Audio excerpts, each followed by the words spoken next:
Hey guys, welcome to my channel. আমি মহারাজ। আর এখন আমরা কথা বলবো হচ্ছে তাহলে সত্যি সত্যি মেহেদী হাসান হৃদয় অনন্য মামুন হলো না, তাহলে এইটুকু অন্তত বাঁচোয়া, কি বলো? মানে মেহেদী হাসান হৃদয় নিজে জানিয়ে দিয়েছে যে বরবাদের teaser release date and time, yes, যাক অবশেষে একটা স্বস্তির খবর তো সাকিবিয়ানদের জন্য পাওয়া গিয়েছে। এবং আমারও না বিরক্ত লাগছিল, দেখো একটা টাইম তৈরি হয় না, তখন তোমার মনে হয় যে ভাই এবার তো একটু টিজার ফিজার আসুক, আমরা টিজার নিয়ে এত আলোচনা করে ফেলেছি, এত কিছু করে ফেলেছি, অথচ কোনো অফিসিয়াল রিলিজ ডেট আসছে না, কোনো অফিসিয়ালি আসছে না এবং টিজার আসছে না। তখন একটা মানে ধৈর্যের বাঁধ ভাঙা বলে না, সেটা হয়েছিল। এবং আমি কালকে আমার মতন করে আমি বলেছি, ঠিক আছে, আমার এটা মনে হয়। এবং আমার মনে হয় যে এখন অবধি আমার এটা মনে হয় যে তুফানের যে প্রমোশন সেটা সবথেকে ভালো হয়েছিল এবং সেটা সবথেকে আগে শুরু হয়েছিল এবং সেটা সবথেকে ক্রেজি একটা প্রমোশন হয়েছিল। তো তুফানকেও ছাপিয়ে যেতে গেলে আমার মনে হয় 40-45 দিন আগে যদি ভালো করে প্রমোশন শুরু করা যেত, গোটা বাংলাদেশের আজকের যা অবস্থা তাতে মানে 40-45 দিন আগে ভালো করে প্রমোশন করলে আমার মনে হয় আরও ভালো হতো। দেখা যাক এই মানে টিজার দিয়ে তারা পুষিয়ে দিতে পারে নাকি। এক হয়ে হচ্ছে প্রচুর আগে থেকে প্রমোশন করো, আর আরেক হয়ে হচ্ছে যে করো না, অল্প করো, কিন্তু ভাই যতটুকু করো টু দি পয়েন্ট করো, এবং টু দি পয়েন্ট করে এতটাই ভালো কন্টেন্ট নিয়ে এসো যে কন্টেন্টের জোরে বেরিয়ে যায়। সেটা হতে পারে। দেখো শাকিব খানকে আমি এখানে দোষারোপ করছি না, এখানে মেন ব্যাপারটা হচ্ছে মেহেদী হাসান হৃদয়, তিনি কীভাবে ভাবছেন কি মানে, এবং টিম কীভাবে ভাবছে, সেইটা হচ্ছে বিষয়। যাই হোক, আমরা এখানে অলরেডি এই যে 54 মিনিট বা 1 ঘন্টা মতন আগে আমি দেখতে পাচ্ছি অ্যানাউন্সমেন্ট চলে এসেছে। আমি মিউজিকটাকে মিউট করলাম, এই যে টাইম দিয়ে দেওয়া হয়েছে অলরেডি, এবং সেখানে সেই সাইলেন্ট ইয়েটাই পুরনো ইয়েটা ভয়েসটা ব্যবহার করা হয়েছে, দেখে নাও। এই হচ্ছে টাইম, এবং এটা এসছে হচ্ছে মানে এটা teaser coming this week stay ইউন, এই কথাটা ওপরে আবার লেখা হয়েছে।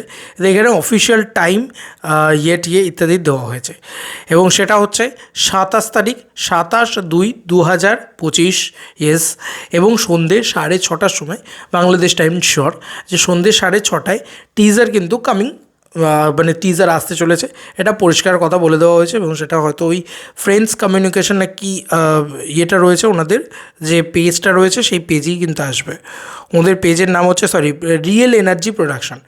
আমি জানতাম না, সরি, মানে মানে নন পপুলার তো না, বাট আমি এইটুকুই বলবো যে এইটার দিকে চোখ রাখতে হবে, এখানেই টিজার আসবে। আর শাকিব খানের টিজার ভাই এলে হুড়মুড়িয়ে ভাইরাল হয়ে যাবে। 6:30টার সময় আমাদের নজর রাখতে হবে, এবং নিশ্চয়ই ডিরেক্টর নিজের পেজে হ্যান্ডেলে শেয়ার করবেন।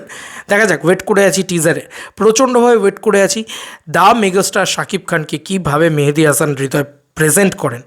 কারণ শাকিব খান ইটসেলফ আ ব্র্যান্ড, শাকিব খান নামটাই ইটসেলফ আ ব্র্যান্ড। তাঁর অভিনয়, তাঁর জিনিসপত্র, সেগুলো মারাত্মক কিছু হবেই। এবার মানে তার সাথে গল্পটা যদি খুব মারাত্মক হয়, তার সাথে কিছু আইকনিক সিন যদি ডিজাইন করা যায়, কিছু মারাত্মকভাবে যদি ডিজাইন করা যায়, তাহলে কিন্তু জাস্ট মানে একটা শকিং ভ্যালু যদি দিতে পারে, তাহলে জাস্ট আমরাও ছিটকে যাবো, আমরাও বলবো ওয়াও কী লাগছে। মানে সিরিয়াসলি এটা বলার জন্যই ওয়েট করে বসে আছে। এবং আমি চাই যে খুব ভালো প্রমোশন হোক, তুফানের বাপ লেভেলের প্রমোশন হোক। এবং বারবার বলছি, আমি যে কোনো ছবির জন্যই চাই, যে কোনো বাংলা ছবির জন্যই চাই, সুপারস্টার ওরিয়েন্টেড ছবি বিশেষ করে, যে এই ছবিটা আরও মারাত্মক ব্যবসা করুক।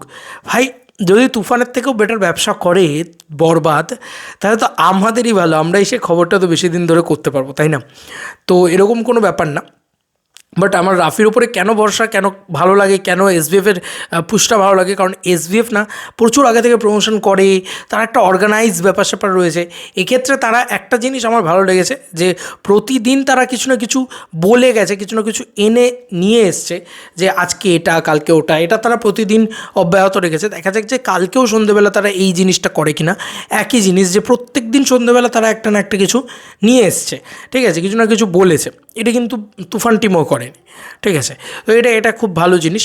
আর খুব থ্যাংক ইউ যে দরদের মতন কাণ্ড কারখানা ঘটায়নি, দ্য লর্ড ওই অনন্য মামুনের কাণ্ড কারখানা ঘটায়নি। ওরে বাবা, সাংঘাতিক লোক ভাই, যা নয় তাই করেছে সেই সময়।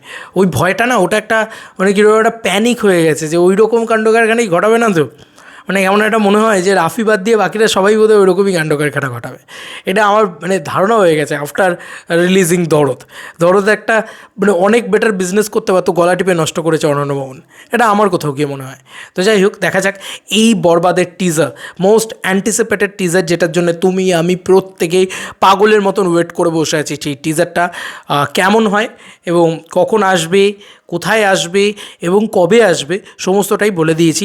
27 তারিখে আবার একটু মেনশন করে দিই, 27 তারিখে সবাই ওয়েট করে বসে থাকো। এই যে নতুন চ্যানেলটা রয়েছে, এই নতুন চ্যানেলে কিন্তু চলে আসবে অলরেডি মেহেদী হাসান হৃদয়, তিনি অলরেডি বলে দিয়েছেন যে চ্যানেলটার নাম হচ্ছে তোমার দাঁড়াও রিয়েল এনার্জি প্রোডাকশন। এই রিয়েল এনার্জি প্রোডাকশনেই কিন্তু আসবে বরবাদের টিজার 27 তারিখ ঠিক সন্ধ্যে 6:30 বাংলাদেশ টাইম। তো আমাদের এখানে তার একটু আগে হবে। তো এই বিষয়টা নিয়ে আমরা ওয়েট করে বসে থাকবো এবং খুব এক্সাইটেড লাগছে যে অফিসিয়ালি অবশেষে বরবাদ অফিসিয়াল টিজার অ্যানাউন্সমেন্ট হয়ে গেছে। টিজারটা আসুক। টিজারটার তো ইনসাইডার রিপোর্ট খুব ভালো, সবাই বলেছে টিজারটা মারাত্মক হয়েছে, টিজারটা নাকি সব কিছু ছিটকে দেওয়ার মতন হয়েছে, সব উড়িয়ে দেওয়ার মতন হয়েছে। শাকিব খান ওখানকার অবশ্যই বাংলাদেশ ইন্ডাস্ট্রির রত্ন, একটা মানুষ একটা ইন্ডাস্ট্রিকে টেনে নিয়ে যাচ্ছে। এটা শুনতেও ভালো লাগে যেরকম, আবার ব্যাপারটা খুব মানে পেনফুলও যে ভাই একটা মানুষ একটা ইন্ডাস্ট্রিকে টানছে একা কাঁধে, তার কাঁধে কতটা চাপ। বাট দেখা যাক, আমিও ওয়েট করে বসে আছি, কারণ he is the biggest megastar এবং মানে একমাত্র বাংলাদেশে তার ছবি বক্স অফিসে ব্যবসা করে। তো ওয়েট করে থাকবো এই টিজারটার জন্যে এবং এক্সাইটেড তো লাগছে, কারণ ওই সাইলেন্ট দিয়ে যেভাবে অ্যানাউন্সমেন্টটা এসেছিলো সেটা দেখবে আমি প্রশংসাই করেছিলাম, আমার ভালোই লেগেছিলো। তোমাদের আর কি মতামত এন্টায়ার ভিডিওটাকে নিয়ে জানিও কমেন্ট সেকশনে। চলো বন্ধুরা, নতুন কোনো ভিডিওতে দেখাবে, বাই বাই।